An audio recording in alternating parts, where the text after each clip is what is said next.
Assalamualaikum warahmatullahi wabarakatuh. Alhamdulillahi rabbil alamin wa bihi nasta'in.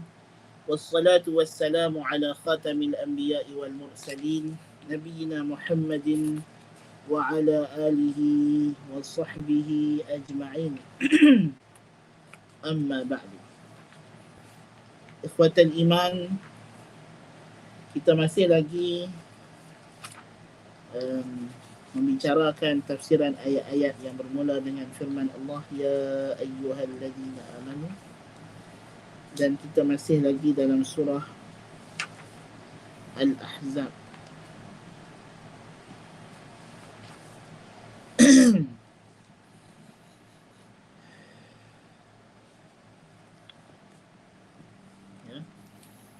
Iaitulah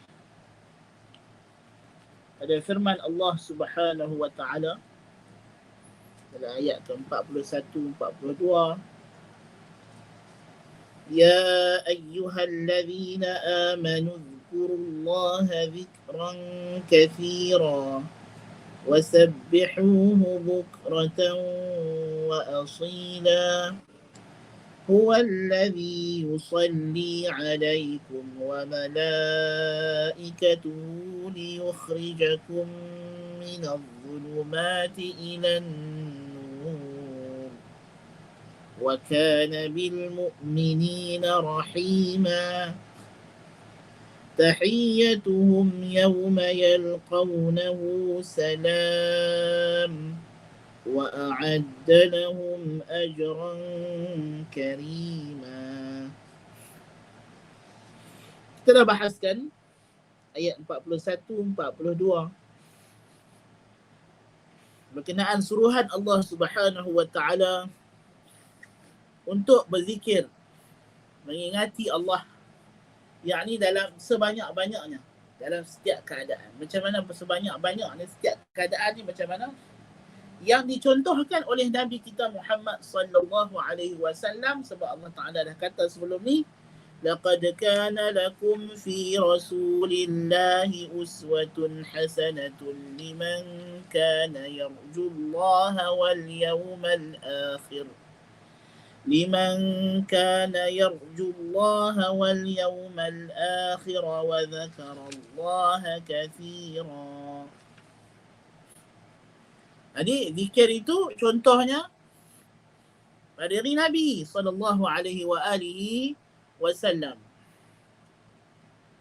Apa yang Nabi ajak, bagaimana kaifiatnya, apa yang mutlak, apa yang muqayyad, apa yang am, apa yang maksus. Ya. Lafaznya itu semua balik kepada yang disyariatkan oleh Nabi kita Muhammad sallallahu alaihi wasallam yang menerima wahyu daripada Allah Azza fi Ulahu. Nah, zikir ni adalah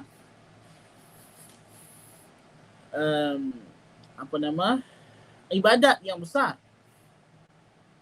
Dan semua ibadat tujuannya adalah li zikrillah. Sedangkan salat, Allah Taala kata maksud tujuan salat itu didirikan, aqimis salata li zikri, dirikanlah salat untuk mengingatiku. Kan?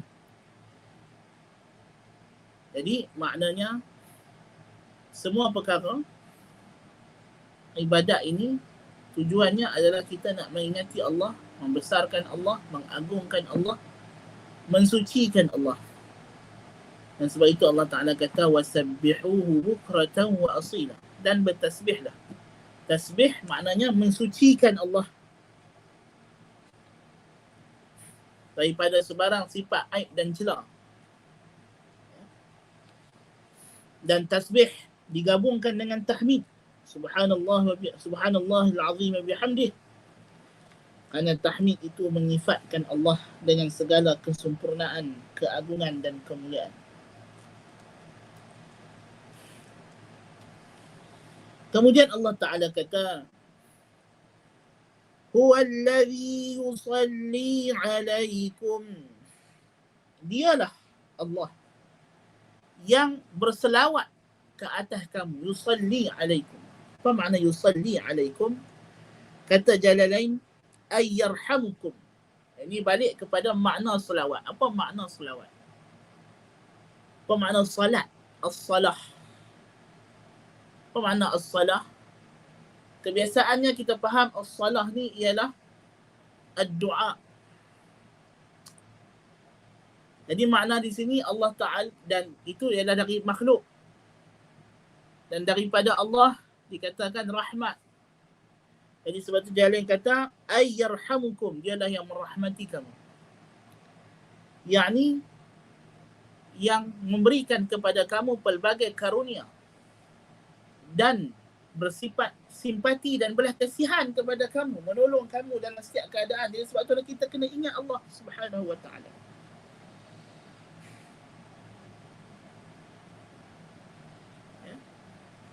Dia yang memberi kepada kita pelbagai bantuan, pertolongan, bimbingan, panduan. Ini semua daripada rahmat Allah Subhanahu wa taala. Dan asal makna kalimah salah itu ialah al-hanu wal-'atf. Kecenderungan. Rasa kecenderungan yang disertai dengan rasa kelunakan dan kasih sayang. Itu makna as-salah. Yang ni Allah Ta'ala itu sentiasa cenderung kepada kita, kepada hamba-hambanya yang beriman, dengan rasa kasih sayang, dengan rasa simpati dan belas kasihan kepada makhluknya. Huwallazi yusalli alaikum, dialah yang sentiasa prihatin, simpati dan belas kasihan kepada kamu dengan memberikan kepada kamu pelbagai karunia, pelbagai anugerah, bantuan, pertolongan, kesejahteraan, keselamatan, bimbingan, pelbagai, tidak terhitung, tidak henti-henti sepanjang masa, sepanjang detik, sepanjang waktu. Huwallazi yusalli alaikum wa malaikatuh, dan malaikat-malaikatnya juga berselawat ke atas kamu, yakni memohon keampunan. Yastaghfiruna lakum, memohon keampunan bagi pihak kamu kepada Allah.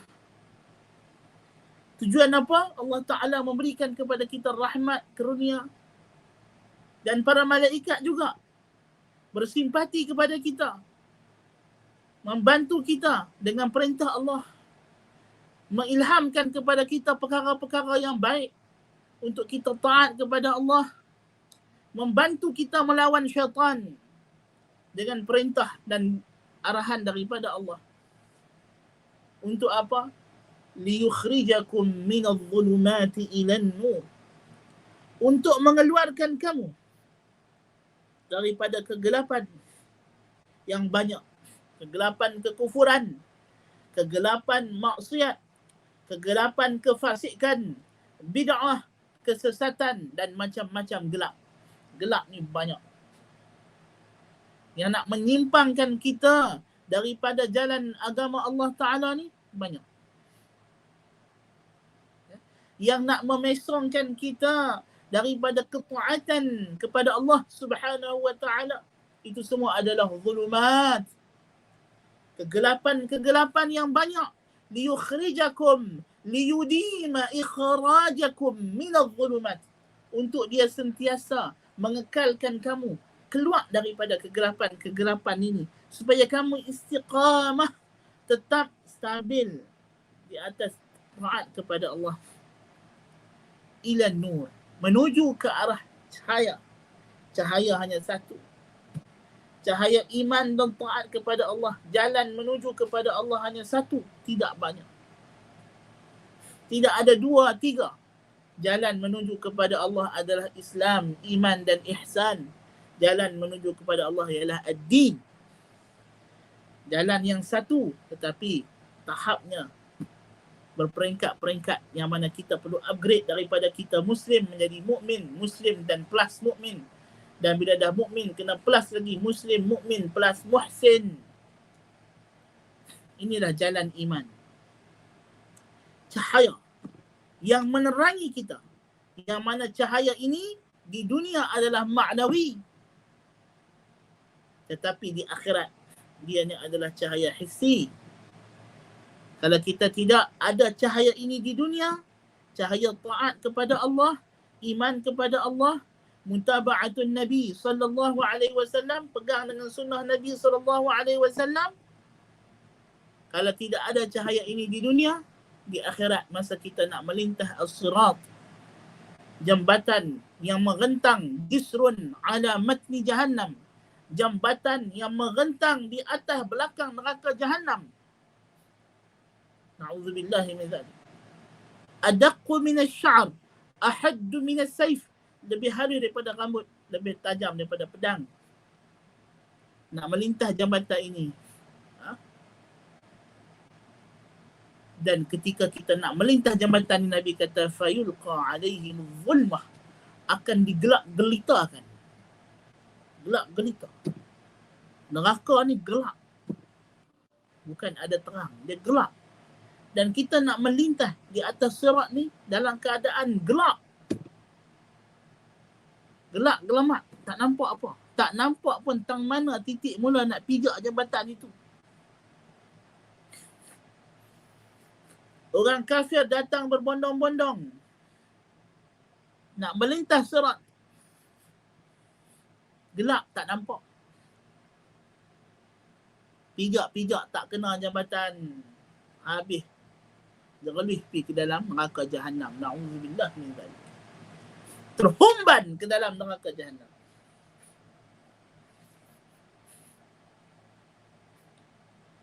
Orang munafik diberi cahaya oleh Allah, tetapi bila elok nak lintas sampai dekat tebing, lup padam cahaya. Pijak-pijak tak kena jambatan pun terjun sekali dengan orang kafir. Orang Islam sahaja yang diberi cahaya. Terang mana cahaya itu? Terangnya seterang cahaya yang ada di dunia ini, iaitu cahaya amalan salih dia.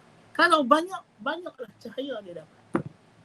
Kalau sikit, sikitlah cahaya dia dapat. Kan? Jadi cahaya ini liyukhrijakum minadh-dhulumati ila an-nur. Macam mana kita nak dapat cahaya ni? Kena ada cahaya di dunia, cahaya taat kepada Allah Subhanahu wa taala.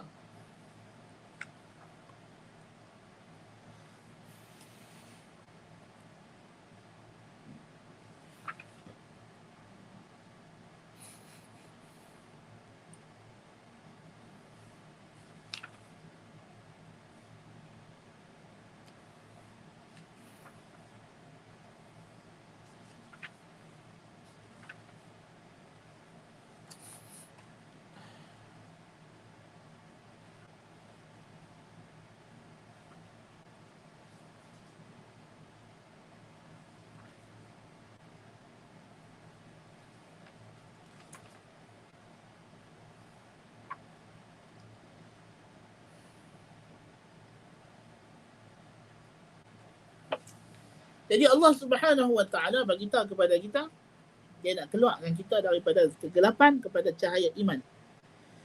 Kerana apa? Kerana Allah Taala kata wa kana bil mu'minina rahima. Senantiasalah Allah itu dengan orang yang beriman bersifat simpati, belas kasihan.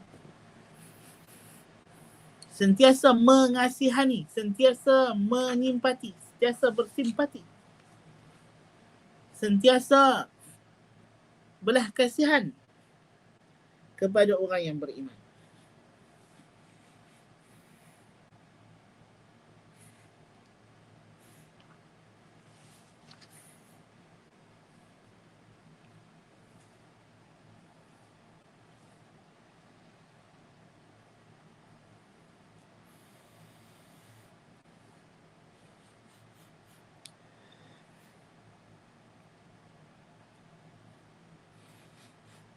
Kemudian Allah Ta'ala kata,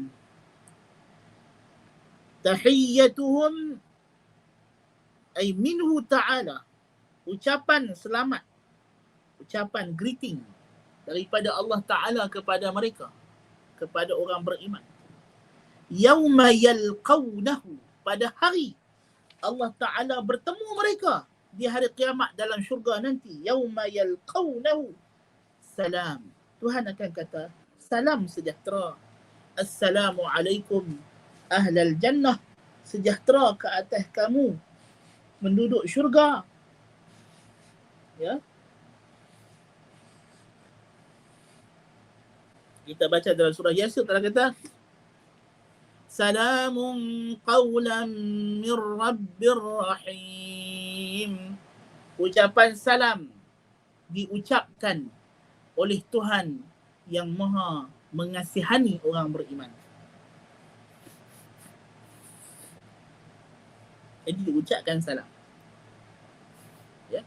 Tuhan bagi salam pada hari kita bertemu Allah Ta'ala. Ketika mana ahli syurga sedang duduk-duduk seronok dalam syurga. إِذْ سَطَى عَلَيْهِمْ نُورٌ مِنْ فَوْقِهِمْ. Kata Nabi SAW ketika itu tiba-tiba terpancar cahaya daripada arah atas mereka. Lalu tersingkaplah hijab. Lalu mereka semua memandang Allah Ta'ala yang menyingkapkan hijabnya daripada arah atas. Ya? Dan Tuhan memberikan kepada mereka salam. Ya? Di sini Jalalain disebabkan penulisnya bermazhab Asy'ariyah, maka dia kata salamun yauma yalqawnahu salamun bilisanil malaikah. Dan ini tentulah tidak betul. Yang mengucapkan salam itu ialah Allah Ta'ala sendiri, kerana Allah Ta'ala kata dalam surah Yasin, salamun qawlan min rabbir rahim. Directly. Qawlan, diucapkan.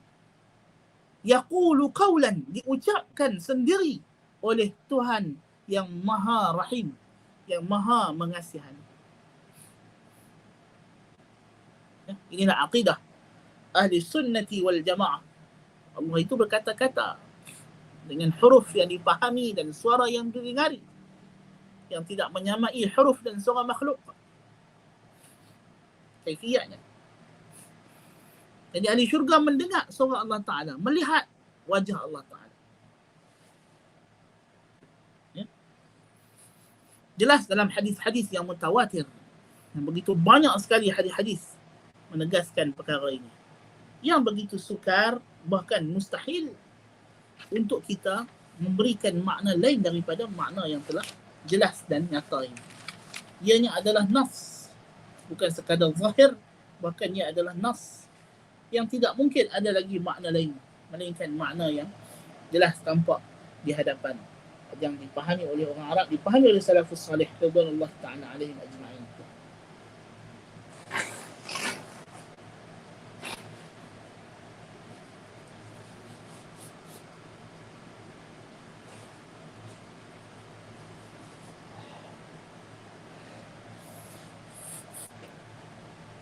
Jadi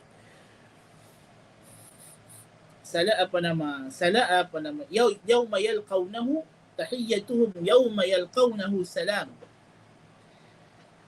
Ucapan sejahtera, greeting daripada Allah kepada mereka orang beriman pada hari mereka bertemu Allah yang dalam syurga ialah ucapan salam yang diucapkan oleh Allah Ta'ala. Wa a'adda lahum ajran karima, dan Allah telah siapkan untuk mereka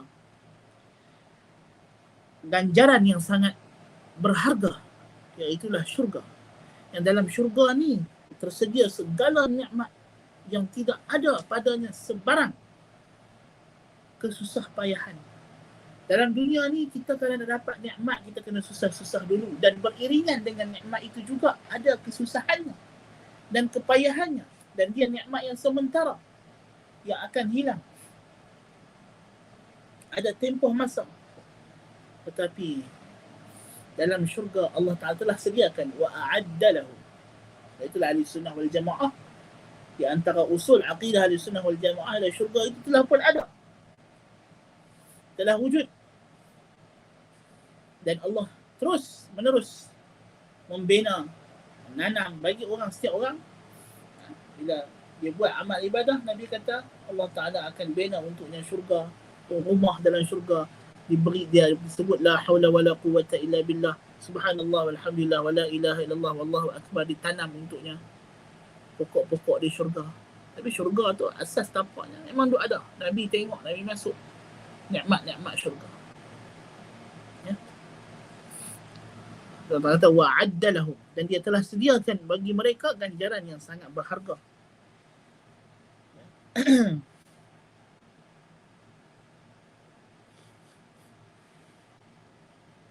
Jadi inilah Allah Ta'ala tegaskan kepada kita kenapa kita kena selalu mengingati Allah. Kerana ganjaran dan nikmat daripada Allah tidak pernah berhenti-henti. Rahmat Allah tak berhenti-henti. Jadi sebagai tanda syukur, kita kena ingat Allah Subhanahu Wa Ta'ala. Kena menghargai segala ganjaran yang diberikan oleh Allah Subhanahu Wa Ta'ala kepada kita.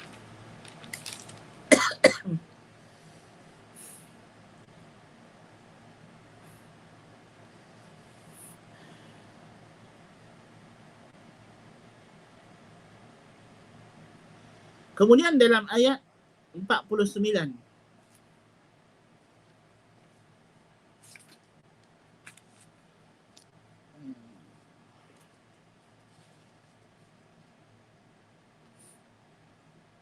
satu lagi ayat yang bermula dengan seruan ya ayyuhallazina amanu, tapi ayat ini ayat hukum hakam berkaitan dengan talak. Kata Allah Azza fi'ulahu,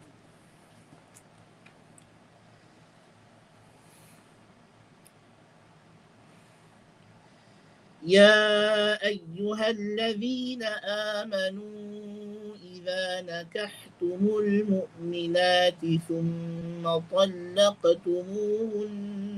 من قبل أن تمسوهن ثم طلقتموهن من قبل أن تمسوهن فما لكم عليهن من عدة تعتدونها فمتعوهن وسرحوهن سراحا جميلا. Dalam ayat ini Allah Subhanahu Wa Ta'ala menerangkan satu hukum berkenaan dengan iddah bagi wanita yang ditalak. Kata Allah Azza fi'ulahu, ya ayyuhallazina amanu, wahai mereka yang telah berikrar akan kebenaran Allah dan Rasul, apabila kamu menikahi wanita-wanita yang beriman, kemudian kamu ceraikan, kamu talakkan mereka sebelum kamu menyentuh mereka.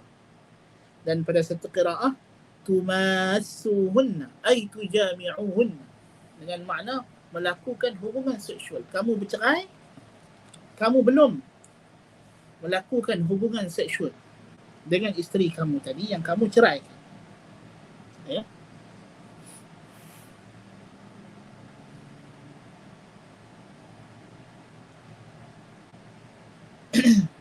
Maka apa hukumnya dalam kes begini? Allah Ta'ala kata, فَمَا لَكُمْ عَلَيْهِنَّ مِنْ عِدَّةٍ تَعْتَدُّونَهَا, maka tidak ada iddah. Ini dipanggil ba'in sughra. Di antara talak ba'in sughra. Ba'in sughra maknanya dia putih, tak ada iddah, dia tak boleh rujuk. Kalau nak kahwin lepas tu kena pergi minang lain, kena hantar mas kahwin baru, kan? Kena akad nikah baru, dia tak ada rujuk. Allah kata tidak ada ke atas mereka sebarang iddah yang perlu mereka hitung. Famatti'uhun, maka berilah kepada mereka mut'ah. Yakni jikalau belum dinamakan jumlah mahar mereka. Kalau kamu bercerai itu, kamu kahwin, masa kahwin tu belum tetapkan mahar, mas kahwin berapa, hutang. Mahar misil, dia pakai mahar misil, dia tak, bukan mahar musamma. Mahar ada dua, mahar musamma dengan mahar misil.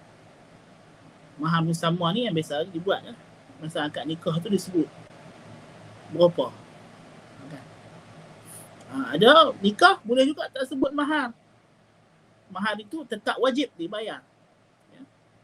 Kalau tak disebut masa akad nikah, tak ditetapkan masa akad, maka jumlahnya itu dipanggil mahar misil, dianggarkan mengikut mahar ibu atau adik-beradiknya yang perempuan. Berapa dalam family itu biasanya berapa, kan?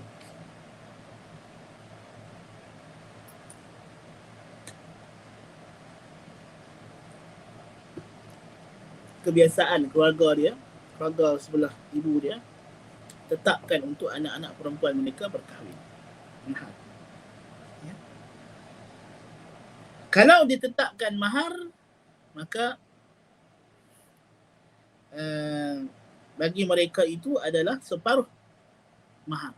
Kalau belum disetubuhi, separuh mahar. Kalau dah disetubuhi, dia pun berhak mendapat mahar penuh. Kalau tidak dinyatakan mahar, maka diberikan kepada mereka mut'ah, bayaran, apa-apa bayaran, ganti rugi. Ini selama mana perceraian itu berlaku bukan di atas sebab kederhakaan isteri lah.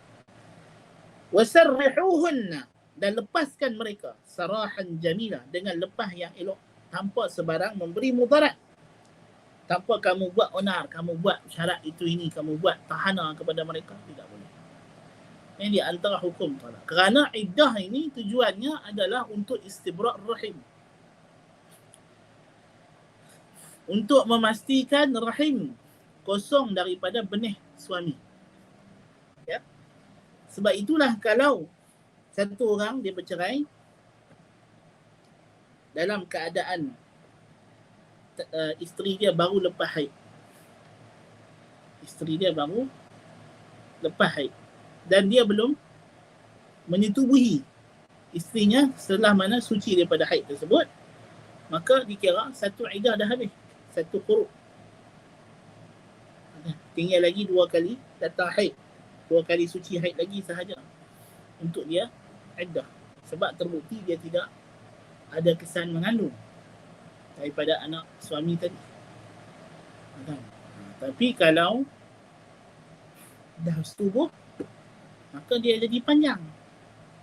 Kerana dia nak kena tunggu haid yang datang seterusnya suci, barulah. Lepas tu datang haid pula suci, datang haid pula suci. Istibra' rahim. Supaya kalau dia kahwin baru, tidak timbul kekeliruan anak siapa ni hak dia mengandung. Anak lelaki dulu bercerai ke, anak suami baru ke?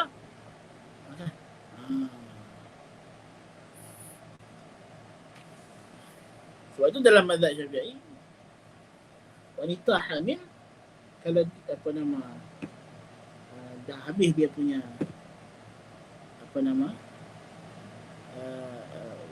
perkahwinan dengan wanita hamil itu sah.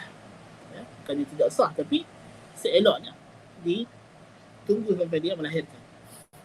Dan sebab itu wanita yang hamil kalau diceraikan ketika dia hamil dengan suami dia, iddah dia ialah dengan dia melahirkan. Dengan melahirkan. Bila dia melahirkan anak, habis iddah. Tak kira lah bercerai hidup, cerai mati, kalau dia tengah hamil, maka iddah dia habis dengan hamil. Sebab jelas lah, dengan beranak itu tidak ada apa lagi dia perlu tunggu. Dari segi rahim dia memang dah terbukti kosong. Maka dia boleh berkahwin dengan orang lain. Ya. Jadi sebab itulah bila belum berlaku persetubuhan dan berlaku perceraian tanpa berlaku persetubuhan, tidak berlaku hubungan seksual, maka tidak perlu ada iddah. Ya, tidak perlu ada iddah. Dan maksud tamassuhunna di sini dalam mazhab Syafi'i ditafsirkan para ulama sebagai persetubuhan yang betul-betul berlaku. Bukan sekadar dukhul. Tapi kalau dalam sebagai mazhab macam mazhab Hanbali, bagi dia dukhul, masuk bilik untuk pintu, kita jangan tanya lah. Malam pertama tu kalau dia masuk bilik, kalau lepas tu bercerai, kita anggap kata berlaku persetubuhan. Tak payah tanya lah malam tu apa buat ke tak. Dan mazhab Syafi'i tak kena tanya semua-semua. Malam tu memanglah masuk bilik, tapi buat ke tak? Kalau tak buat, tak jadi, tak ada hubungan seksual, tidak ada iddah. Kan? Kerana tujuan iddah itu ialah nak istibra' rahim, nak memastikan nasab itu tidak terhubung kepada orang yang bukan ahlinya. Ya. So ini di antara hukum yang datang dalam surah Al-Ahzab.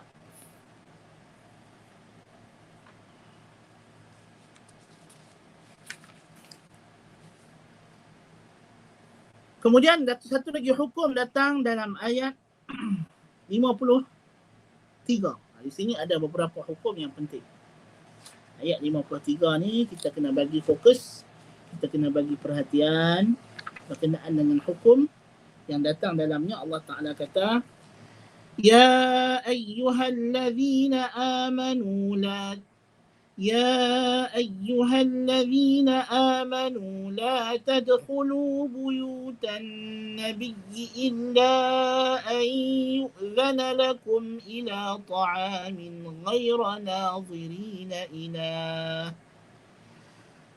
ولكن إذا دعيتم فادخلوا فإذا طعمتم فانتشروا ولا مستأنسين لحديث إن ذلكم كان يؤذي النبي فيستحيي منكم والله لا يستحيي من الحق وإذا سألتموهن متاعا فاسألوهن من وراء حجاب ذلكم أطهر لقلوبكم وقلوبهن وما كان لكم أن تؤذوا رسول الله ولا أن تنكحوا أزواجه من بعده أبدا إن ذلكم كان عند الله عظيما.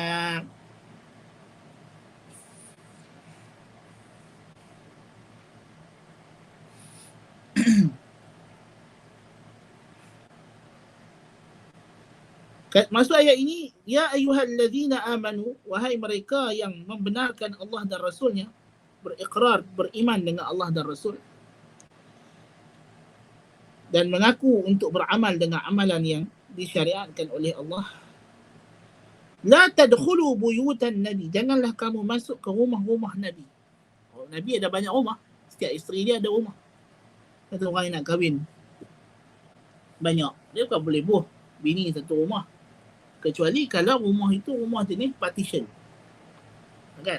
Ada setiap kawasan isteri itu ada dia punya kawasan peribadi dia, ruang tamu dia, apa nama, dapur dia, tandas dia, tak berkongsi, bilik tidur asing-asing, tidak mengapa lah.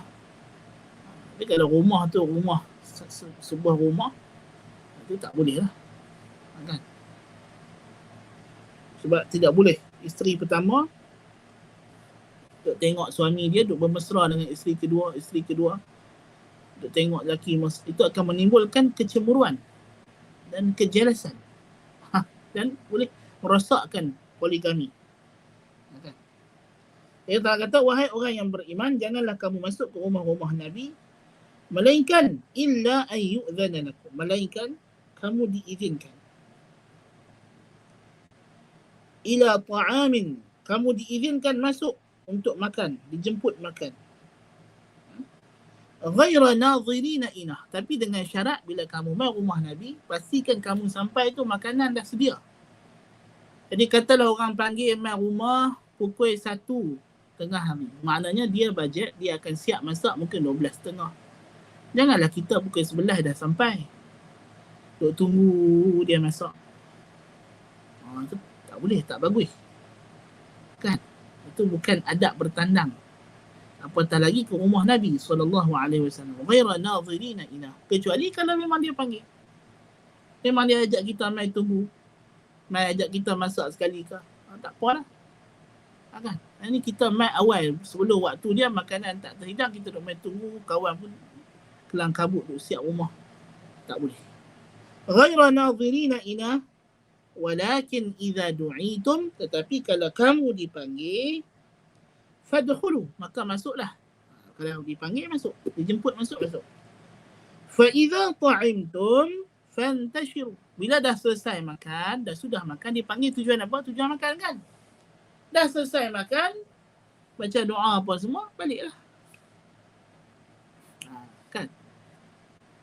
Ini adab bila kita dijemput pergi makan ke rumah, tidak dijemput untuk benda lain. Fantashiru fa idza ta'imtum fantashiru wala musta'nithina li hadis. Jangan tanpa kamu duduk lagi melepak-lepak untuk bersembang-sembang sama kamu. Kalau tuan rumah ajak sembang tak apalah. Ni sembang-sembang sama kita dah, kita selesai makan, duduk sembang kat rumah orang. Kan? Kalau dia tidak, kalau dia memang dia buat acara tu memang untuk kita datang melepak sembang pun tak apalah. Kan? Ini apa nama? Orang panggil tu memang mai untuk jamu makan, betul balik. Kan? Dan ada lagi orang tamu lain yang akan datang tempat duduk pula terhad. Macam kita pergi Kenori kan, malam ni kan, Kenori kan. Ada orang yang kedua tu mai tunggu tak tempat duduk. Kita dah sudah makan, duduk sembang. Tak payahlah macam tu. Wala musta'nifina li hadis, wala musta'nisina li hadis. Hadis ni sembang. Bukan macam golongan anti hadis punya bodoh. Dia kata ni lah dalil, kita jangan percaya hadis, Tuhan tak bagi. Ya ilaha illallah. Punyalah tak erti bahasa. Dia kata nak ikut Quran pun dia tak faham. Nak faham kan nak kata ikut hadis. Kan? Inna dhalikum kana yu'dhi an-nabiyya fayastahyi minkum. Sesungguhnya perbuatan itu menyakiti Nabi. Nabi tak selesa dengan tindakan kamu sebagai sahabat. Dia datang rumah Nabi, dia ada setengah tu mai awal. Makanan tak sedia, Nabi ajak mai makan. Makanan tak dan hidang tak sedia lagi, dah datang. Lepas dah sudah makan, duduk bersembang-sembang di rumah Nabi. Rumah Nabi bukannya besar, sempit. Kan? Bukannya besar mana, bukannya rumah luas tempat nak melepak. Kalau rumah kita lah ni tak apa lah. Kan? Duduk kita sembang di ruang tamu, tuan rumah di dapur kan dengar apa kita sembang, punya besar.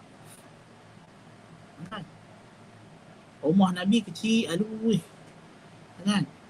Orang hak duduk rumah apa? Dia panggil rumah apa? Studio lah ni kan, 900 kaki.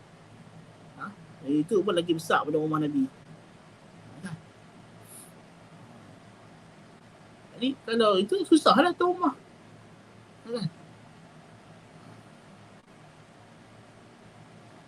Jadi tapi Nabi segan. Nabi malu nak tegak. Kan? Wallahu la yastahyi minal haq. Tapi Allah tak malu nak cakap benda yang betul, benda yang benar. Jadi Allah tegur bagi pihak Nabi dia. Itu satu hukum. Kemudian Tuhan kata, wa idza sa'altumuhunna mata'an, dan bila kamu nak minta sesuatu kepada isteri Nabi, apa benda kamu nak minta?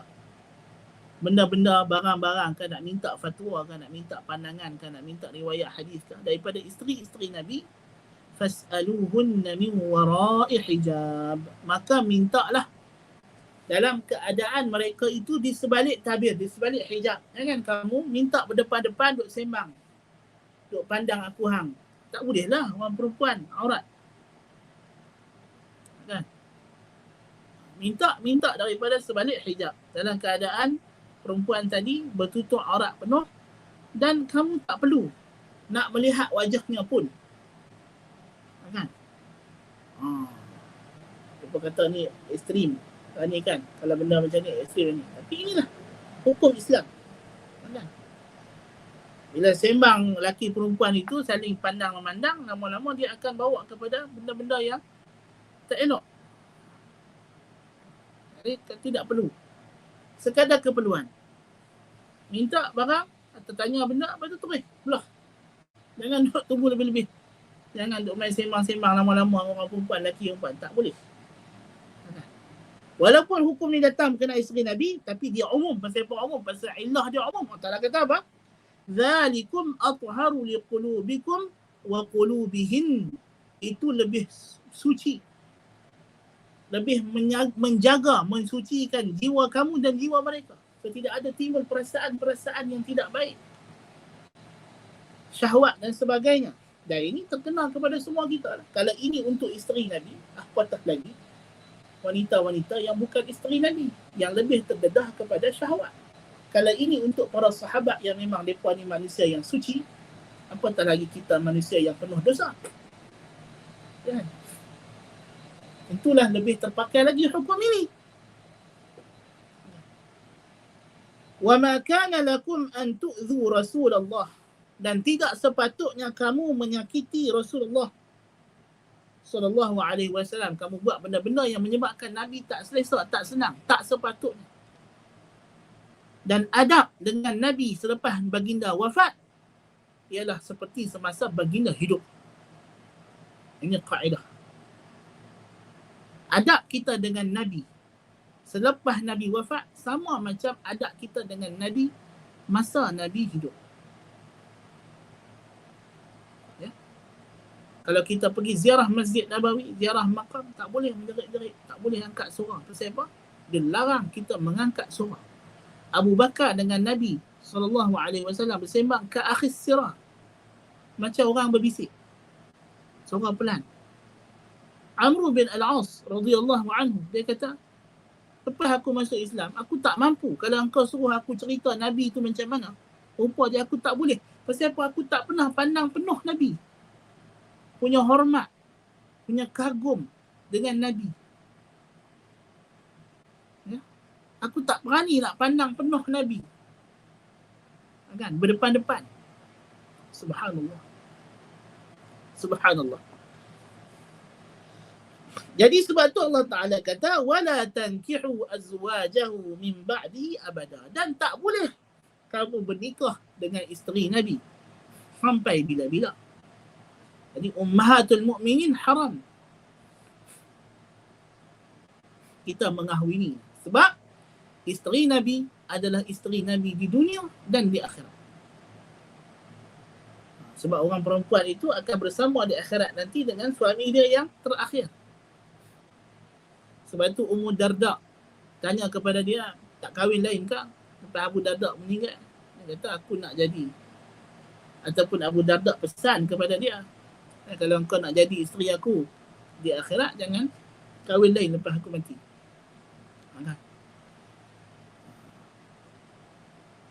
Jadi sebab itulah isteri Nabi tak boleh siapa pun kahwin. Ini ayat ni turun larangan sebab sahabat-sahabat tadi dah duduk sembang di rumah Nabi. Nabi tak selesa, betul sembang pula. Duk cerita pasal, oh ni lepas Nabi dah wafat ni, siapa nak kahwin dengan bini dia ni? Siapa yang nak ambil bini dia ni? Oh. Jadi Tuhan larang. Mana?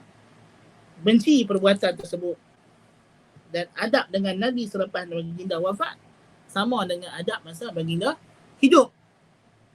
Jadi macam mana kita masa Nabi hidup kita tak boleh kahwin dengan bini dia, lepas dia wafat pun tak boleh kahwin dengan bini dia. Macam mana masa dia hidup kita tak boleh meninggi suara depan Nabi, maka macam itulah kita depan makam dia, depan kubur baginda SAW, tak boleh meninggi suara.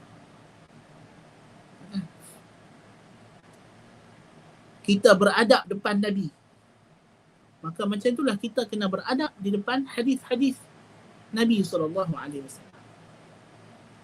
Baca hadis macam Nabi depan kita, macam Nabi duk bercakap dengan kita. Kena muliakan Nabi SAW.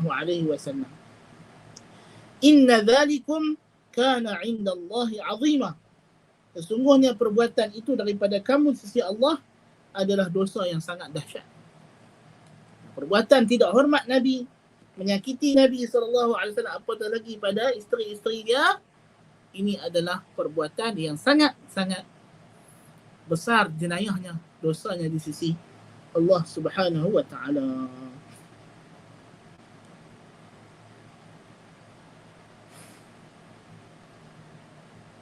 Pada ayat ke-56 juga ada seruan ya ayyuhallazina amanu, tapi tengah ayat. Dan ayat ini makruf kita semua duk baca. Inna Allah wa malaikatahu yusalluna 'alan nabi. Ya ayyuhallazina amanu sallu 'alaihi wa sallimu taslima.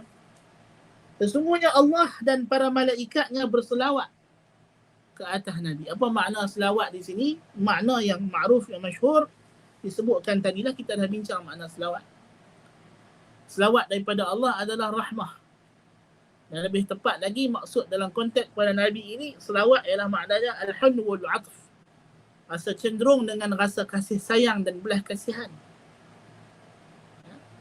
Dan makna di sini ialah Allah Ta'ala berulang-ulang memuji Nabi SAW. Dan selawat daripada malaikat ialah doa. Jadi malaikat pula duk minta kepada Allah supaya Allah menambah tinggikan derajat Nabi kita Muhammad SAW. Allah Ta'ala tidak putus-putus. Ya, tidak putus-putus memuji Nabi kita Muhammad SAW.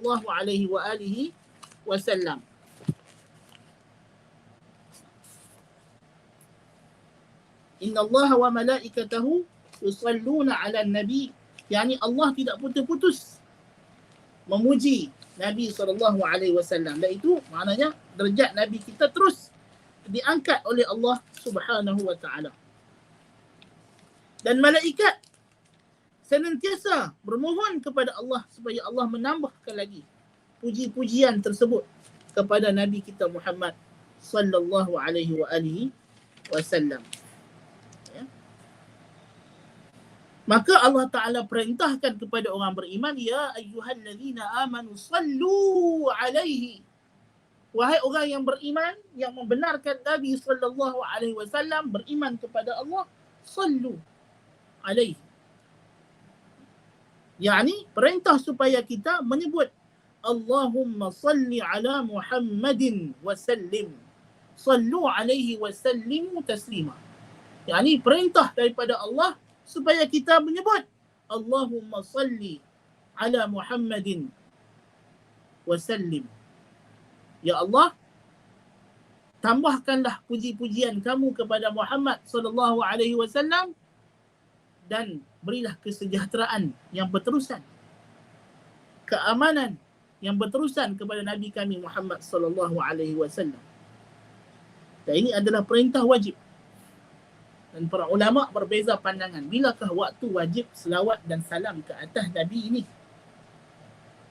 Dalam mazhab Syafi'i, tentulah waktu yang wajib itu ialah dalam salat. Itulah selawat ni rukun salat. Dalam mazhab Syafi'i, selawat ni rukun salat. Dibaca pada tahiyat akhir. Ya. Sekurang-kurangnya Allahumma salli ala Muhammad. Dan sunat muakkad pula menambah wa ala ali Muhammad. Tetapi sebagian ulama kata perintah di sini perintah am dan ia terlaksana dengan dilakukan sekali seumur hidup. Adapun kewajipan selawat dalam sembahyang, dalam salat, itu adalah perintah asing pula. Suruhan yang asing pula. Tapi yang zahirnya, kerana para sahabat bila turun ayat ini, mereka tanya kepada Nabi, bagaimana cara kami nak selawat kepada kamu ya Rasulullah? Maka Nabi ajarkan, Allahumma salli ala Muhammad wa ala ali Muhammad kama sallaita ala Ibrahim wa ala ali Ibrahim wa barik ala Muhammad wa ala ali Muhammad kama barakta ala Ibrahim wa ala ali Ibrahim fil alamin innaka Hamidum Majid. Ini selawat Ibrahimiyah, selawat yang paling afdal dibaca lafaznya. Nabi SAW ajar kepada sahabat untuk mereka gunakan dalam salat mereka. Dan sekurang-kurang selawat itu ialah Allahumma salli ala Muhammad wa ala ali Muhammad. Allahumma salli wa sallim ala Muhammad. Gabungan daripada perintah Allah, sallu alaihi wa sallimu taslima. Itu kita sebut sallallahu alaihi wa sallam. Adakah lafaz? Ulama berbeza pandangan. Lafaz khabarkah yang lebih afdal atau lafaz doa? Jadi kita berdoa tu dalam bentuk lafaz sallallahu alaihi wasallam atau Allahumma salli wa sallim alaihi. Jadi itu mengikut keadaan. Biasanya kalau disebut nama Nabi sallallahu alaihi wasallam, maka disebut dalam bentuk khabar sallallahu alaihi wasallam. Dalam doa kita dalam bentuk doa. Macam bila kita doa qunut, kita sebut Allahumma salli ala Muhammadin wa ala Allahumma salli wa sallim ala Allahumma salli wa Allahumma salli ala Muhammadin nabil ummi wa ala alihi wa sahbihi wa sallim wa barik wa sallim. Ini di antara bentuk.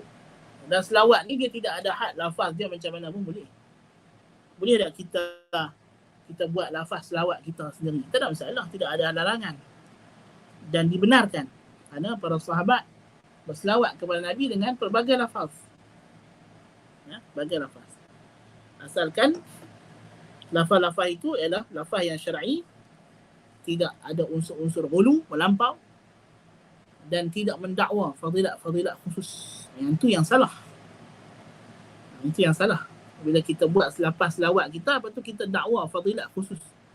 Buat lafaz selawat Al-Fatih, kemudian kata lebih afdal daripada 600,000 kali baca Quran. Itu melampau sangat. Kan? Ataupun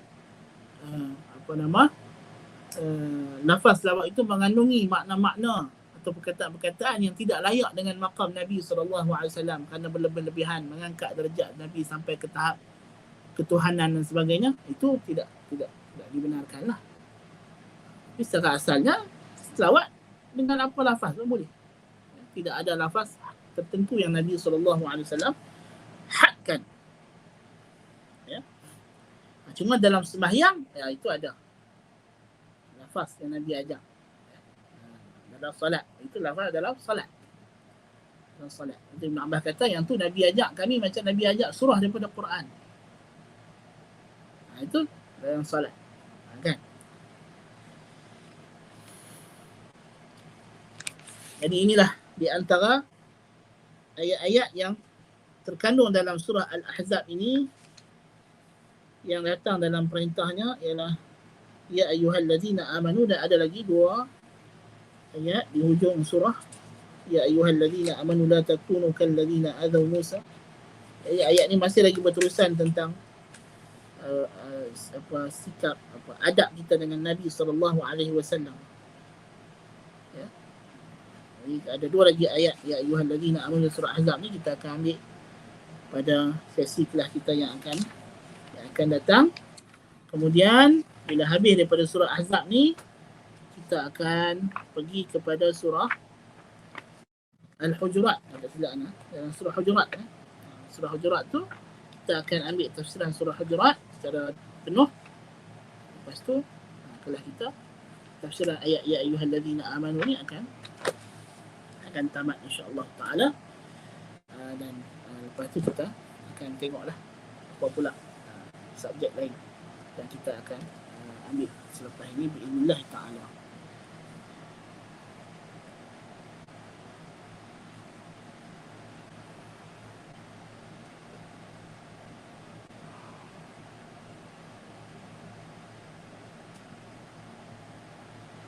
Soalan dia kata, selawat tu dah jawab dah, selesai dah.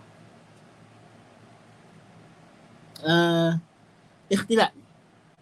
Kita bila kita hadir pada family ni ialah lebih payahlah sepupu sepapat kadang-kadang kan. Sepupu tu kadang dia rasa macam dia tak ada apa. Kan? Mentang-mentang dia sepupu kita, lepas tu masa kecil kita rapat dengan dia.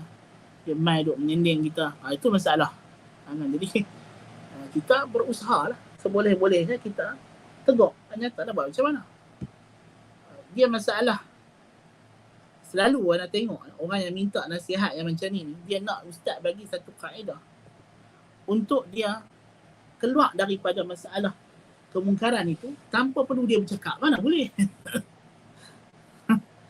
Kan? Mana boleh? Cara mencegah mungkar ni tiga saja. Sama ada dengan tangan, atau dengan bercakap, atau dengan hati. Dengan hati tu maknanya kita tinggal. Kan? Jadi tidak untuk kita do nothing tapi kita mencegah mungkar, itu tak mungkin berlaku. Okay. Dan dia nak boleh mencegah mungkar tu tanpa menimbulkan rasa tak selesa kepada orang yang tegur. Tak mungkin berlaku. Itu tidak ada dalam dunia nyata. Even dalam Alice in the Wonderland pun tak ada. Ini mestilah kita akan menyebabkan dia terasa. Kalau dia tak terasa, apa makna kita menegur dia? Tak ada makna.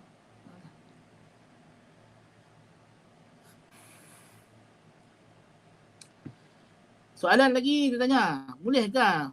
Macam kita kata tadi lah, selawat ni tidak ada lafaz khusus yang terhad. Kan? Lepas tu macam mana kita nak tahu selawat tu boleh tak boleh? Belajarlah bahasa Arab. Kan? Faham makna dia, kalau makna dia sahih. Tidak ada dakwaan fadilat tertentu. Tapi kalau selawat tu mai daripada orang sufi reka selawat, dia datang daripada sumber yang tidak selamat. Sebab orang sufi ni dia ada i'tiqad dia. Banyak lagi selawat datang daripada sahabat, daripada tabi'in. Bacalah. Kitab Ibn Qayyim ada, kitab Sakhawi ada, kitab Syekh Albani dalam sifat solat Nabi. Banyak lapan-lapan selawat yang datang daripada Nabi, yang datang daripada sahabat, yang datang daripada tabi'in, dia senarai dalam kitab dia. Tak baca, tak masalah. Kan? Jadi, kalau nak, sumber dia ada. Kan? Kitab-kitab yang menghimpunkan lapan-lapan selawat yang datang daripada ulama-ulama yang muktabar. Imam Syafi'i. Kan? Banyak ulama-ulama biasa dalam kitab-kitab mereka kan, mukadimah mereka tulis kitab tu, ada selawat-selawat mereka sebut. Sebagai pembukaan kitab mereka. Itu semua selawat-selawat yang harus, tidak ada masalah. As long as kita tidak ada fadilah khusus bagi lafaz itu sendiri. Maksudnya kalau baca lafaz selawat ni ada fadilah sekian-sekian, atau lafaz selawat itu mengandungi makna-makna yang tidak baik, tidak elok. Kan? Untuk nak memperincikan satu persatu tu payahlah. Itu mungkin kita kena bacalah kitab-kitab yang menceritakan perkara ni. Anda ingat dalam Al-Azkar pun ada kitab Imam Nawawi, ya? Dan kitab Al-Azkar dah diterjemahkan kan. Lepas tu kitab, anda tak sure, tapi anda rasa macam kitab Imam Sakhawi tu ada terjemahan Indonesia kalau tak silap anda, tapi tak sure sebab Indonesia ni banyak kitab ada terjemah kan. Antara kitab-kitab ulama yang menceritakan tentang fadilat selawat, kaedah berselawat. Kitab Imam Ibn Qayyim Jila'ul Afham juga menceritakan kenaan dengan selawat. Ya? Jadi banyak kitab-kitab yang menghimpunkan selawat-selawat yang lafaz-lafaz yang pelbagai, ya, yang boleh kita amalkan, dan kita sendiri boleh reka lafaz selawat kita nak buat apa pun, asalkan kita pandai bahasa Arab, kita tidak buat lafaz-lafaz yang pelik-pelik. Kalau tidak, ikut sajalah lafaz yang biasa yang datang dalam kataan ulama. Allahumma salli ala Muhammadin wa ala ali Muhammad. Allahumma salli wa sallim ala Muhammad. Itu lafaz yang simple yang datang, yang disebut oleh banyak ulama. Yang kebiasaan. Kan? Yang kebiasaan. Ma'ruf. Siapa yang rajin belajar, baca kitab-kitab ulama, dia ma'ruf. Itu lafaz yang biasa disebut. Allahumma salli wa sallim ala Muhammadin wa ala ali Muhammad. Itu kurang-kurang, pendek-pendek. Kan? Datang dalam riwayat Nasa'i, Allahumma salli ala Muhammad wa ali Muhammad. Ya Allah, selawatlah ke atas Muhammad dan keluarga Muhammad. Itu kurang-kurang lafaz selawat yang pendek, tidak perlu panjang-panjang berjela. Kan?